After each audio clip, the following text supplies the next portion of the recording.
आपको 17 महीने की जेल हुई। अरविंद केजरीवाल जी 177 दिन जेल के अंदर रहे।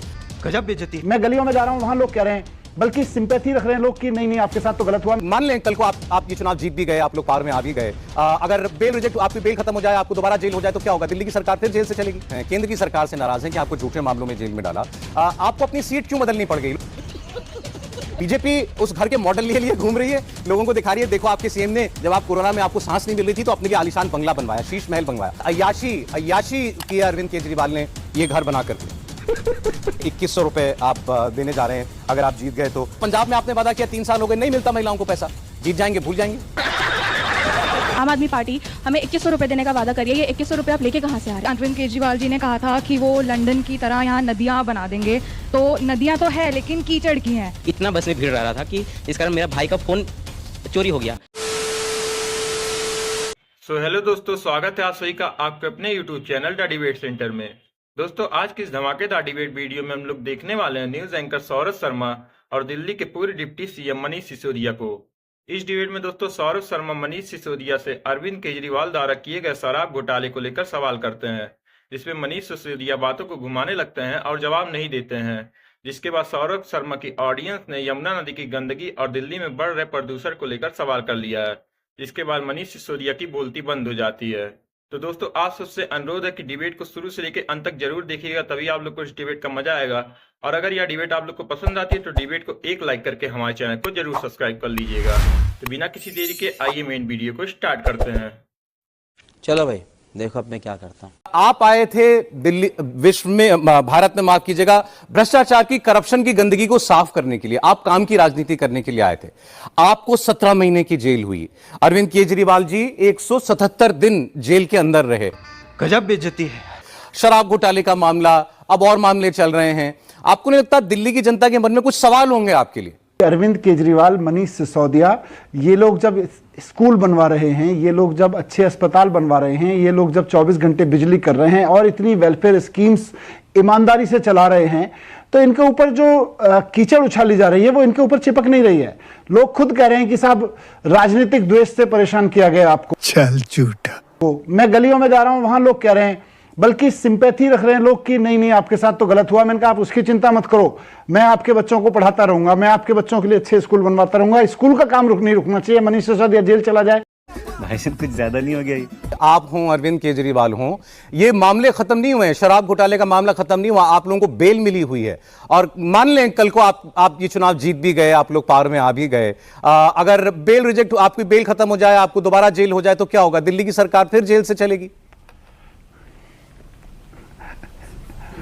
देखिए, इनके पास में यही हथियार थे कि ये हमें ऐसे ही रास्ते चलते किसी झूठा केस में उठा लें और फिर ऐसे अपराध की धारा लगाएं जो दूर दूर तक हो ही नहीं सकता। हमारे ऊपर वो अपराध की धाराएं लगाएं कि ये आतंकवादियों के ऊपर जो धाराएं लगाई जाती हैं, क्या बात है, ड्रग सप्लाई करने वाले ड्रगिस्ट के, जो ड्रग का माफिया होता है, उनके ऊपर जो धाराएं लगाई जाती हैं, वो धाराएं लगा के भी इन्होंने देख ली। लेकिन इस देश में संविधान है, इस देश में न्याय है, संविधान और न्याय की जीत हुई और आज हम बाहर हैं। कुछ भी मनीष जी, अगर आपको सिंपैथी मिल रही है, लोग आपसे नहीं बल्कि बीजेपी से नाराज हैं, केंद्र की सरकार से नाराज हैं कि आपको झूठे मामलों में जेल में डाला, आपको अपनी सीट क्यों बदलनी पड़ गई?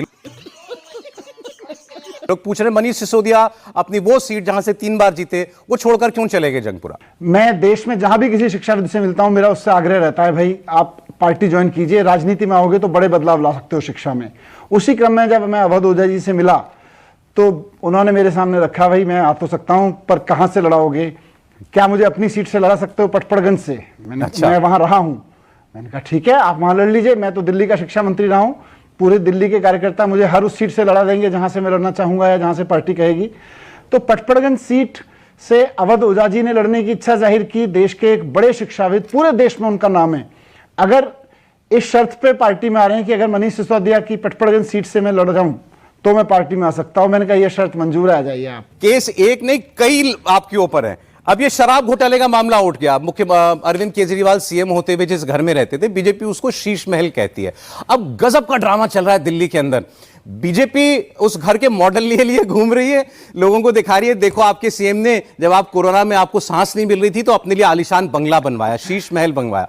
और जिस पार्टी के ऊपर आरोप है कि उसने करोड़ों रुपए खर्च दिए, वो कह रही है चलो चलो मुझे चाबी दिखाओ, मुझे घर के अंदर जाना है, कैमरा लेकर के जाना है। लेकिन ना कोई घर दिखा रहा है, घर के अंदर स्विमिंग पूल है, कौन सी सोने की टॉयलेट की सीट है, सिर्फ बातें हवा में हो रही है। मैं भी देखता हूं तो कई बार दुख भी होता है और हंसी भी आती है कि देश की सत्ता में बैठी और 20-20, 25-25 साल से राज्यों की सत्ता में बैठी हुई पार्टी जो ये दावा करती है कि भाई हम विश्व की सबसे बड़ी पार्टी हैं, वो दिल्ली का चुनाव इस बात पे लड़ना चाहती है कि अरविंद केजरीवाल जी का टॉयलेट कैसा है, सोने का है कि बिना सोने का है। तोबा तोबा, थारा मूड खराब कर दिया। विश्व गुरु कहते हो यार, टॉयलेट के मुद्दे पर चुनाव लड़ रहे हो, शर्म आनी चाहिए इनको। झूठ बोलते हैं कि स्विमिंग पूल है अरविंद केजरीवाल जी के घर में, वो मुख्यमंत्री आवास में उन्होंने वो पता नहीं क्या बोले और मिनी बार बनवा रखी है। मिनी बार गया हूं ना, मुझे स्विमिंग पूल दिखा, ना मुझे सोने के टॉयलेट उनके दिखे, शब्द हैं, ना मुझे मिनी बार दिखी, उनके मुझे तो कुछ नहीं दिखा। इसलिए हमने कहा चलो भाई मीडिया वाले ढूंढ रहे हैं, अय्याशी कर रहे हैं। उनके शब्द है अय्याशी किया अरविंद केजरीवाल ने ये घर बना करके। आप लोग आज कह रहे हैं कि चलो कैमरा लेके चलो हम अंदर दिखाते हैं। भाई केजरीवाल साहब के रहते तो वो बंगला बना ना। सीएजी की रिपोर्ट है कि 7 करोड़ 61 लाख रुपए का अर्ली एस्टिमेट था और उसके बाद उस पर खर्च हुए 33 करोड़ 66 लाख रुपए। ये सीएजी कह रहा है, तो वो सीएजी ने जो कहा तो वो एक फैक्चुअल, वो एक फैक्ट है। तो इतना रुपया तो उस पर खर्च हुआ, किसी बात पे तो हुआ। सौरभ जी भाई, अभी तो 2700 करोड़ रुपए के प्रधानमंत्री का राजमहल भी बन रहा है। ये सीएजी की रिपोर्ट तो बीजेपी के हेडक्वार्टर का कोई पेपर दिखता है, मैंने तो कोई सीएजी की रिपोर्ट देखी नहीं। आपने देखी है कोई सीएजी की रिपोर्ट? सर सब जगह छपी हुई बीजेपी के रिपोर्ट है। व्हाट्सएप को छोड़ दीजिएगा, वो फर्जी हो सकता है। सीएजी की रिपोर्ट आपने देखी है कोई? नहीं, आप कह रहे हैं वो देश का हर मीडिया इस आंकड़े को कैरी कर रहा है। 7 करोड़ लगने थे और उस पर 33 करोड़ रुपए लग गए। आप कह रहे हैं ये बिल्कुल फर्जीवाड़ा है। महिला सम्मान योजना शुरू की है, 2100 रुपए आप देने जा रहे हैं अगर आप जीत गए तो। मध्य प्रदेश में पहली बार मुझे याद है ऐसी स्कीम लॉन्च हुई थी। शिवराज सिंह सरकार ने चुनाव में जाने से पहले खाते में पैसा डाल दिया था। अभी महाराष्ट्र में जीते, वहां भी खाते में पहले पैसा गया, उसका फायदा फिर बीजेपी को उसका मिला। अगेन मेरा सवाल वही है, और बीजेपी यही पूछ रही है कि जैसे पंजाब में आपने वादा किया 3 साल हो गए नहीं मिलता महिलाओं को पैसा, आज यहां भी आप ये खाम ख्याली कर रहे हैं, लोगों को भुलावे में डाल रहे हैं। जीत जाएंगे भूल जाएंगे। सही पकड़े हैं। आम आदमी पार्टी हमें 2100 रुपए देने का वादा कर रही है। ये 2100 रुपए आप लेके कहाँ से आ रहे हैं? ये तो टैक्स पेयर का पैसा है, ये तो मिडिल क्लास का पैसा है। आप ये पैसे नॉट जस्ट आप ये सिर्फ इकोनॉमिकली वीकर सेक्शन को दे रहे हैं, आप ये पैसे पूरी दिल्ली में बांट रहे हैं। तो इससे टैक्स पेयर्स का क्या बेनिफिट है? 2100 रुपए आप महिलाओं के उसके एम्पावरमेंट के लिए लेके आए हैं, लेकिन वो तो होगा नहीं। अरविंद केजरीवाल जी ने कहा था कि वो लंदन की तरह यहाँ नदियां बना देंगे, तो नदियां तो है लेकिन कीचड़ की हैं। मैं खुद गई हूँ, मुझे पता है बिल्कुल भी सफाई नहीं है। दूसरा, आप लोग कहते हैं आपने बिजली पानी फ्री दिया है, दैट इज गुड, बट उससे क्या हो रहा है कि मेरे खुद के बहुत रिलेटिव ऐसे हैं जो हमेशा 24 घंटे मोटर चला के रखते हैं या पानी ऐसे खुला छोड़ देते हैं कि भाई फ्री है। तो लोग जो हैं इसमें अवेयरनेस नहीं है लोगों में। अभी तो आप दे रहे हैं, लेकिन ये तो नॉन रिन्यूएबल रिसोर्स है। आगे जाके जब एक ऐसी स्थिति आएगी जहां आपको ये फ्री नहीं करना पड़ेगा, तब लोगों के लिए आप क्या करेंगे? ये मेरा सवाल है। मानवी, जैसा मैंने बोला अभी पिछले सवाल के जवाब में, यमुना एक ऐसा काम है जो केजरीवाल जी भी मानते हैं कि हाँ अभी अधूरा है और करना है, इस पे बहुत काम होना है, लेकिन उनके अंदर कमिटमेंट है कि इसको करना है। अभी अभी मैं इस शो में जब आ रहा था तो मेरे साथ एक घटना घटा। वो क्या था कि बस में इतनी भीड़ है, आपका फ्री जो सेवा आपने लॉन्च किया, इससे महिलाओं के कारण इतना बस में भीड़ रह रहा था कि जिस कारण मेरा भाई का फ़ोन चोरी हो गया और इतना भीड़ था कि मैं उस चोर को पकड़ भी नहीं सका। तो वैसे स्थिति में आपने इस पर क्या काम किया? ये इतना जो क्राइम बढ़ रहा है, इस पर कोई काम नहीं हो रहा है, ऊपर से बस में इतना जो भीड़ है, तो कहीं ना कहीं आपको फ्री करने के बाद वो बस का जो मेंटेनेंस है या फिर उसमें जो सीट की कैपेसिटी है उसको भी मैनेज करना शायद चाहिए था। और बसें लगानी पड़ेंगी मनीष जी।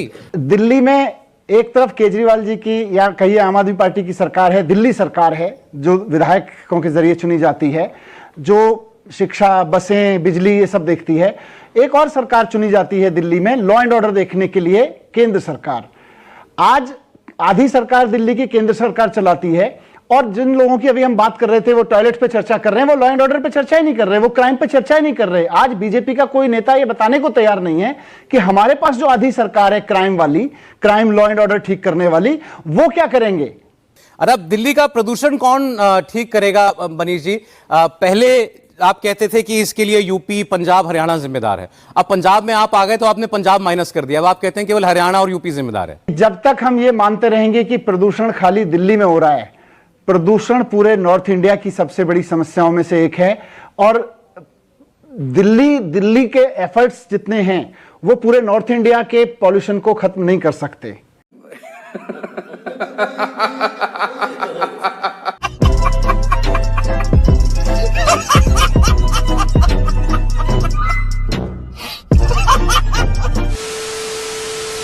दोस्तों वीडियो में अंत तक बने रहने के लिए आप लोगों का धन्यवाद। उम्मीद है यह वीडियो आप लोग को पसंद आई होगी। अगर यह वीडियो आप लोग को पसंद आती तो वीडियो को लाइक करके हमारे चैनल को जरूर सब्सक्राइब कर लीजिए और इस डिबेट के बारे में आपका जो भी कहना है हमें कमेंट बॉक्स में जरूर बताइए। तो मिलते हैं दोस्तों आज सबसे एक और नए धमाकेदार वीडियो के साथ। तब तक के लिए आप अपना और अपने पूरे परिवार का ख्याल रखिए। जय हिंद, जय भारत।